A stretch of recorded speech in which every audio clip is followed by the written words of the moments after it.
Marwadi university మంచి భవిష్యత్తు కోసం తెలుగు విద్యార్థులు ఇష్టపడే university. Call 9059052378 9059052379.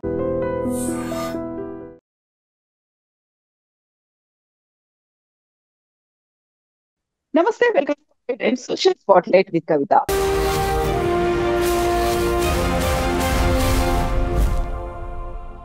BRS president KTR ఒక ట్వీట్ చేశారు. తను జిమ్ చేస్తున్నప్పుడు డిస్క్ స్లిప్ అయిందని డాక్టర్లు కొన్ని అవసరం అన్నారని, రికవరీకి ఆ టైం సరిపోతుంది అంటూ కేటీఆర్ ట్వీట్ చేశాడు. యాక్చువల్ గా జిమ్ తీసుకోవాల్సినటువంటి జాగ్రత్తలు ఏంటి? డిస్క్ స్లిప్ అనేది ఎందువల్ల జరుగుతోంది? దానికి బెడ్ రెస్ట్ తోనే సరిపోతుందా? తీసుకోవాల్సినటువంటి జాగ్రత్తల గురించి ఉన్నారు ఇద్దరు డాక్టర్లు, డాక్టర్ కోటేశ్వర ప్రసాద్ గారు, అలాగే spine expert doctor Zia. Hello doctor. Hello. Hello అండి, నమస్తే. మీరు చేసినట్టున్నాను, హెక్టిక్ టైమ్ లో నాకు కొంచెం అనిపించారు. ఐ థింక్ మీరు థియేటర్ సర్జరీ కూడా అసలు మీరు చాలా కరెక్ట్ టైం ఫోన్ చేశారు. ఇప్పుడే ఒక స్పైన్ సర్జరీ ముగించుకొని బయటకు వచ్చాము. మీరు కరెక్ట్ కనెక్ట్ అవడం జరిగింది. ఫస్ట్లీ మీ ఛానల్ ప్రేక్షకులందరికీ నమస్కారం నా తరపు నుంచి, డాక్టర్ జియా గారి నుంచి. సో ఈ డిస్క్ నేను కూడా ట్వీట్ చదవటం జరిగింది. జనరల్ గా ఈ డిస్క్ ప్రాబ్లమ్స్ అనేవి ఏ ఏజ్ గ్రూప్ లో అయినా రావచ్చండి. చిన్న వయసు నుంచి, అంటే 20 years ఆఫ్ ఏజ్ నుంచి 60-70 years దాకా. సో కాకపోతే ఏంటి అని అంటే, ఈ తక్కువ వయసులో యంగర్ పీపుల్ లో వచ్చే వాళ్ళకి వచ్చే ఈ డిస్క్ ప్రాబ్లమ్స్ ఏమైతే ఉంటాయో అవి డ్యూ టు మెకానికల్ ఇంజురీస్ అంటే పడటం వల్ల కానీ, లేకపోతే హెవీ వెయిట్స్ లిఫ్ట్ చేయటం వల్ల కానీ అలా. సో కేటీఆర్ గారు ఐ థింక్ జిమ్ చేసేటప్పుడు మేబీ డెడ్ లిఫ్ట్ ఏమైనా వెయిట్ లిఫ్ట్ చేసి ఉంటారు.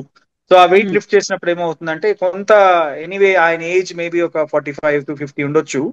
సో ఆయన ఏజ్ కి ఏంటంటే కొంత ఈ డిస్క్స్ అనేవి డిజనరేట్ అవ్వటం వల్ల నా ప్రెషర్ అనేది పెరిగేసి ఏదైతే ఈ ఎముకల మధ్యలో ఉండే డిస్క్ మెటీరియల్ బయటకు వచ్చి నరం పైన ప్రెషర్ పడుతుంది. దాన్నే సయాటిక్ అని కూడా చాలా మంది కామన్ గా చెప్పుకుంటారు. బట్ ఈ disc herniation or disc problem అనేది బేసిక్ గా ఈ సడన్ వెయిట్స్ లిఫ్ట్ చేయటం వల్ల వచ్చిన ప్రాబ్లం. మేబీ ఆయన జిమ్ చేసే టైంలో జరగడం జరిగింది. So that could be the scenario అండి. సో దానికి యాక్చువల్ గా ప్రతి ఒక్కరు కూడా జిమ్ కి వెళ్తున్నారు అనుకుంటే ఒక ట్రైనర్ ఉంటారు. ఆ తర్వాత మన బాడీ వెయిట్ ఎంత, మనం ఎంత వెయిట్స్ లిఫ్ట్ చేస్తున్నాము, ఇవన్నీ కూడా ప్రాపర్ గైడెన్స్ తోనే అవుతుంటాయి కదా? డెఫినెట్లీ అండి, ఈ ప్రాపర్ గైడెన్స్ ఉంటాయి. స్పెషలీ ఈ అన్ని జిమ్స్ లో కోచెస్ ఉంటాయి. వాళ్ళు పద్ధతి చెప్తారండి. ఫస్ట్ ఇనిషియల్ గా ఒక వార్మప్ ఎక్సర్సైజ్ అన్ని ఉంటాయి. మసిల్స్ కి కొద్దిగా రిలాక్స్ చేయడానికి కొద్దిగా ఎక్సర్సైజ్ ఉంటాయి.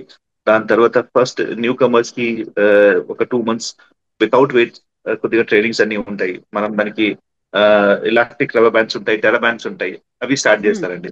కొద్దిగా మసిల్ స్ట్రాంగ్ అయిపోయిన తర్వాత మళ్ళీ వెయిట్ కి వెళ్తారు. సో ఈ విధంగా వెళ్తే ఇంజరీస్ కొద్దిగా తక్కువ ఉంటాయండి. కానీ మోస్ట్ ఆఫ్ టైమ్స్ ఎలా అవుతుందంటే, ఈ వితౌట్ ప్రాపర్ రెస్ట్ కూడా, ఒకవేళ పాలిటీషియన్స్ కానీ యాక్టర్స్ వాళ్ళు ఏమంటే చాలా బిజీ ఉంటారు, వాళ్ళ షెడ్యూల్స్ ట్రావెలింగ్స్ అన్ని ఎక్కువ ఉంటాయి. సో కంటిన్యూస్ ట్రావెలింగ్స్ ఉంటే, కొద్దిగా మసలు డిహైడ్రేటెడ్ ఉంటే అప్పుడు కూడా ఇట్లాంటి injuries are very common.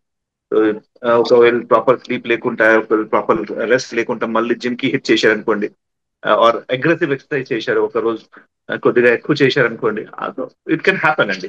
So these are just small kind of incidents అంటే which can happen. So it could happen in gym, అది తెలియదు మాకు. లేదంటే వాళ్ళు ట్రావెలింగ్ ఎక్కువ ఉంది, సో కార్ ట్రావెలింగ్ ఎక్కువ చేస్తే అది కూడా డెఫినెట్లీ ఆ రీజన్ అండి. కంటిన్యూస్ జర్క్స్ ఉంటాయి పల్లెటూరులో, కొద్దిగా రోడ్స్ అన్ని కొద్దిగా సరిగా ఉండదండి. సో కంటిన్యూస్ జంప్స్ జర్క్స్ అన్ని ఉంటాయి, అది కూడా ఒక రీజన్ ఉండొచ్చండి. థర్డ్ ఇంకోటి ఏమంటే కొద్దిగా బోన్ క్వాలిటీస్ కూడా కొద్దిగా వీక్ ఉంటాయి కొద్దిగా పేషెంట్స్ కి. సో ఆ విధంగా కూడా ఏమంటే ఒక రీజన్ ఉండొచ్చు. బోన్ క్వాలిటీస్ వీక్ ఉంటే ఇట్లాంటి ఆస్టియోపోరోటిక్ ఇష్యూస్, ఆస్టియోపోరోసిస్ నుంచి కొద్దిగా మసిల్స్ వీక్ అయిపోవడం, కొద్దిగా బోన్స్ వీక్ అయిపోవడం, అది కూడా ఉండొచ్చు. ఓకే.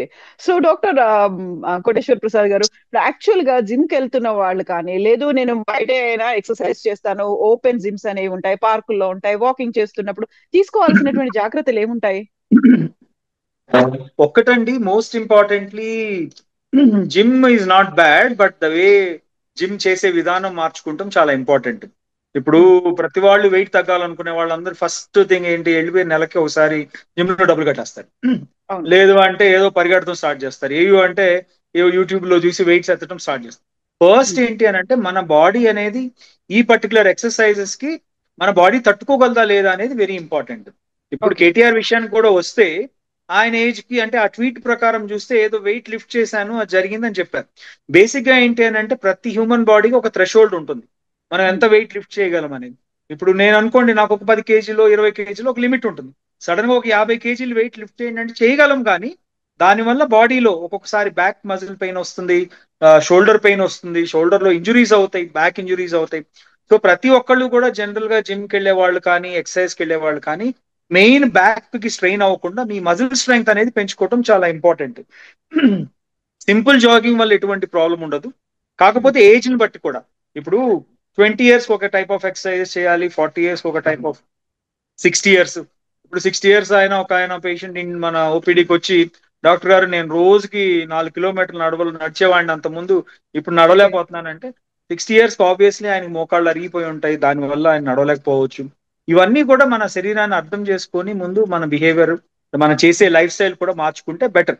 సో అందరికీ ఒకటే కామన్ అడ్వైస్ ఏంటి అని అంటే ముందు మీ శరీర తత్వాన్ని మీరు తెలుసుకొని ఏది కూడా లిమిట్ అంటే ఒకటి స్టార్టింగ్ ఒక స్మాల్ తక్కువతో స్టార్ట్ చేసుకుని అలా పెంచుకుంటూ వెళ్ళాలి.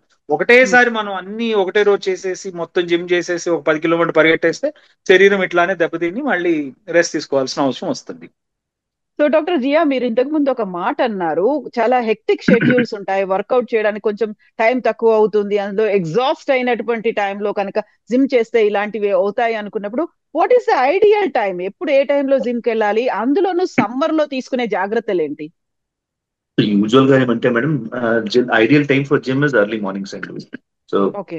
చాలా మంది ఏమంటే నైట్ లో నిద్ర కూడా సరిగా ఉండాలండి. You have to have at least 6 hours of proper sleep before you hit on the gym అంటే. చాలా మంది నైట్ కి ట్రావెల్ చేసేసి డైరెక్ట్ జిమ్ కి వచ్చేస్తారు, వచ్చేసి చాలా హెక్టిక్ జిమ్ చేసేసి మళ్ళీ పోయి పనుకుంటారు. అట్లాంటి ఇంజురీస్ చాలా ఎక్కువ ఉంటాయండి. Muscle is already exhausted, already fatigue లో ఉన్న మసల్ కి we are putting more strain on the muscle అంట. సో ఒకవేళ మీరు ట్రావెలింగ్ ఎక్కువ ఉంది ఆర్ లైక్ మీకు టైం లేదంటే ఒక రోజు స్కిప్ చేసుకోవచ్చు. జిమ్ స్కిప్ చేసి ఏమంటే కొద్దిగా స్ట్రెచింగ్ ఎక్సర్సైజ్ అన్ని ఉంటాయి, యోగాసనం ఉంటాయి, అవి చేసుకుంటే సరిపోతుంది. మసల్స్ రిలాక్స్ అయిపోతాయి, మసల్ టోన్ మెయింటైన్ ఉంటుంది. నెక్స్ట్ ఏమంటే కొద్దిగా హైడ్రేషన్. సమ్మర్ లో మోస్ట్ ఇంపార్టెంట్ అంటే హైడ్రేషన్ చాలా బాగా తీసుకోవాలి. సో మాకు చాలా మిస్టేక్ ఏమవుతుందంటే జిమ్ లో మనం we don't take proper hydration అంటే మొత్తం మార్నింగ్ నుంచి ఈవినింగ్ వరకు మీరు జిమ్ వెళ్తున్నారంటే అట్లీస్ట్ మీరు ఒక ఆల్మోస్ట్ ఒక 4 to 5 liters of water summer లో మీరు కంపల్సరీ తాగాలి. సో లిక్విడ్స్ ఏ విధంగా ఉంటే లిక్విడ్స్ తాగితే బెటర్ అండి. కొద్దిగా ఈ కొద్దిగా హార్డ్ స్పైసీ ఫుడ్స్ అవాయిడ్ చేయాలి. కొద్దిగా యూజువల్ గా ఆల్కహాల్ ఇంటేక్ కొద్దిగా తగ్గాలండి. సో ఇవన్నీ చేస్తే కొద్దిగా బెటర్ ఉంటాయండి. ఫ్రూట్స్ ఎక్కువ తీసుకోవాలా, వెజిటేబుల్స్ ఎక్కువ తీసుకోవాలా. సో సమ్మర్స్ లో it's more of water, nutrition, కొద్దిగా వైటమిన్స్ కావాలా బాడీకి. So just to maintain your muscle strength. లేదంటే క్రాంప్స్ మీరు చాలా కామన్ చూస్తూ ఉంటారు, చాలా పేషెంట్స్ కి క్రాంప్స్ వస్తాయి, స్పోర్ట్స్ ప్లేయర్స్ కి చూస్తూ ఉంటారు మీరు. So they do have cramps. Cramps are basically protective mechanism. మీరు దాని బియాండ్ పోతే మసల్ టేర్స్ అయిపోతాయి, లిగామెంట్ టేర్స్ అయిపోతాం. సో మనం if you want to avoid these kind of ligament tears or muscle tears అంటే proper hydration, proper rest and proper warm up, ఈ 3 మనం సరిగా చేస్తే మనం ఇంజరీస్ అవాయిడ్ చేసుకోవచ్చండి. సో ప్రసాద్ గారు, ఇప్పుడు డిస్క్ స్లిప్ అయింది, తీసుకోవాల్సినటువంటి జాగ్రత్తలు ఏంటి? ఫిజియోథెరపీ ఉంటుందా, లేకుంటే బెడ్ రెస్ట్ అనేది ఉంటుందా? ఏం చేస్తారు అప్పుడు? సో బేసికలీ డిస్క్ ప్రొలాప్స్ అనేది ఒక 4 స్టేజెస్ లో ఉంటుందండి. సో 1, 2, 3, 4 అంటే సింపుల్ గా అర్థమయ్యే లాంగ్వేజ్ లో చెప్తున్నాను.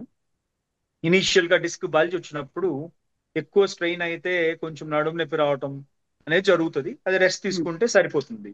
వేరే సెకండ్ స్టేజ్ కి వచ్చేసరికి ఈ బల్జ్ అనేది పెరిగి నరం పైన ఎక్కువ ఒత్తిడి పడే కొంది మనం నుంచున్నా కొంచెంసేపు నడిచినా వెన్నెముక నొప్పితో పాటు కాళ్ళలో గుంజటం, అదే సైటికా పెయిన్స్ అంటారు కదా, ఈ గుంజటం అనేది స్టార్ట్ అవుతుంది.